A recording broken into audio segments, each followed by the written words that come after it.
आज हम एक ऐसी कहानी सुनेंगे जो बिहार से आती है और किसी भी डरावनी लोक कथा से कहीं ज्यादा भयानक है। ये एक परिवार की कहानी है जो अपने ही एक सदस्य के हाथों तबाह हो गया। सोचिए, हमेशा जवान रहने के लिए कोई क्या कीमत चुका सकता है।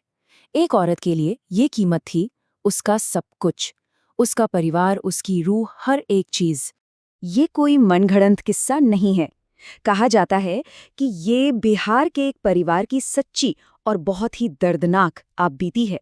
एक ऐसा परिवार जो आज भी अपने ही एक सदस्य के किए का अंजाम भुगत रहा है। तो चलिए शुरू से शुरू करते हैं। तो कहानी शुरू होती है परिवार की एक बुआ से। इनका झुकाव, कहते हैं, तामसिक पूजा की तरफ था, मतलब काला जादू और ऐसे अनुष्ठान जिनके जरिए दुनियावी शक्तियां हासिल की जाती हैं। शुरुआत बहुत मामूली थी। उसने एक छोटा सा अनुष्ठान किया अपनी बीमार बेटी को ठीक करने के लिए, और वो ठीक हो गई। लेकिन शक्ति के इस पहले स्वाद ने उसके अंदर एक ऐसी भूख जगा दी जो आगे चलकर बहुत ही खतरनाक साबित होने वाली थी। अपने पति को इस हालत में देखकर उसे पहली बार अपनी असली ताकत का एहसास हुआ। ये एक ऐसा मोड़ था जहां से वापसी का कोई रास्ता नहीं था। अब उसे बस और शक्ति चाहिए थी। अब उसकी ये खोज उसे दूसरे तांत्रिकों तक ले गई। ऐसे लोग जिन्होंने उसे सबसे बड़ा इनाम देने का वादा किया, हमेशा की जवानी और खूबसूरती। डायन बनने की जो प्रक्रिया थी और उसकी जो कीमत थी, दोनों ही ऐसी थीं जिसके बारे में सोचा भी नहीं जा सकता। सौदा बिल्कुल साफ था और उतना ही खौफनाक। कीमत थी उसकी अपनी 3 बेटियां। उसको अपनी ही 3 बेटियों की बलि देनी थी।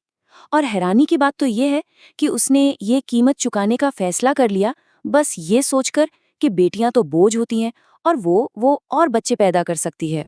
इसके बाद जो हुआ वो एक सोची समझी साजिश थी। अपने ही परिवार के खिलाफ एक के बाद एक बेहद क्रूर हरकतों का सिलसिला। अगले कुछ सालों में उसने अपने मकसद को पूरा करने के लिए एक-एक करके अपने ही परिवार को खत्म कर दिया। अपनी बेटियों को, एक को तालाब में डुबोया, दूसरी को ट्रेन की पटरियों पे छोड़ दिया और आखिर में अपने पति को भी रास्ते से हटा दिया। ये सब एक भयानक प्लान का हिस्सा था। 4 जिंदगियां। सोचिए, अपनी अमरता के लिए उसने 4 लोगों की जान ले ली। और कहा जाता है कि हर कुर्बानी के साथ उसकी ताकत बढ़ती जाती थी और वो अपने खौफनाक मकसद के और करीब पहुंचती जाती थी। और आखिरकार उसने वो हासिल कर लिया जो वो चाहती थी। दशकों बाद भी कहते हैं वो उतनी ही जवान दिखती है जितनी उस दिन थी जिस दिन उसका आखिरी अनुष्ठान पूरा हुआ था।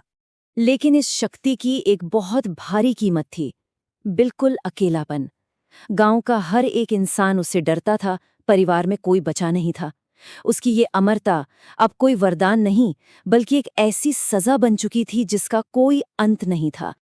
कई सालों बाद उसने अपनी भतीजी के सामने सब कुछ कबूल किया। उसके लफ्जों में एक गहरा पछतावा था और मौत के लिए एक अजीब सी तड़प। अब उसकी शक्ति उसके लिए कोई तोहफा नहीं बल्कि एक अनंत सजा थी।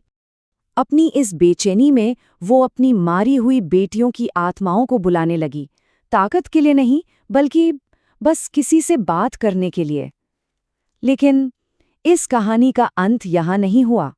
उसका श्राप अब अगली पीढ़ी को अपनी गिरफ्त में लेने वाला था। हाँ, उसका श्राप सिर्फ उस तक महदूद नहीं रहा, ये आगे फैला और उसके बाकी परिवार के लिए बहुत ही तबाहकुन साबित हुआ ये कि उसकी भतीजी की शादी में उसकी सबसे बड़ी बेटी की आत्मा ने दुल्हन के शरीर पर ही कब्जा कर लिया। शादी में एक अजीब सा डर का माहौल बन गया, लेकिन इसके बावजूद परिवार वालों ने शादी पूरी करवा दी। पर दूल्हे को कुछ अजीब लगा। उसने प्लान बनाया कि वो अपनी नई दुल्हन को किसी तांत्रिक के पास ले जाएगा। लेकिन उन आत्माओं ने ये बात सुन ली और अपनी माँ यानी उस डायन को जाके बता दी। उसने उन्हें और शक्ति दी और फिर तीनों आत्माओं ने मिलकर दुल्हन पर कब्जा कर लिया। नतीजा, दूल्हे की शादी की पहली रात ही उसकी आखिरी रात बन गई। उस श्राप ने एक और शिकार ले लिया था। इस औरत के किए का असर परिवार पर दशकों तक पड़ता रहा। ये एक ऐसी पीड़ा थी जो खत्म होने का नाम ही नहीं ले रही थी। एक के बाद एक हादसे होते जा रहे थे। तो आज वो एक जीती जागती डरावनी कहानी है। एक ऐसी औरत जिसे हमेशा की जवानी तो मिली, लेकिन उसकी कीमत उसने अपने परिवार और अपनी रूह दोनों से चुकाई। यह पूरी कहानी हमें एक बहुत ही परेशान करने वाले सवाल के साथ छोड़ जाती है। जब शक्ति ऐसी कीमत मांगती है तो असली राक्षस कौन है? वो जो इस ताकत का इस्तेमाल करता है, या वो इरादा जो उसे ऐसा करने पर मजबूर करता है? और हमारे कौन से फैसले हैं जो सिर्फ एक जिंदगी नहीं बल्कि उसके बाद की जिंदगी को भी तय करते हैं?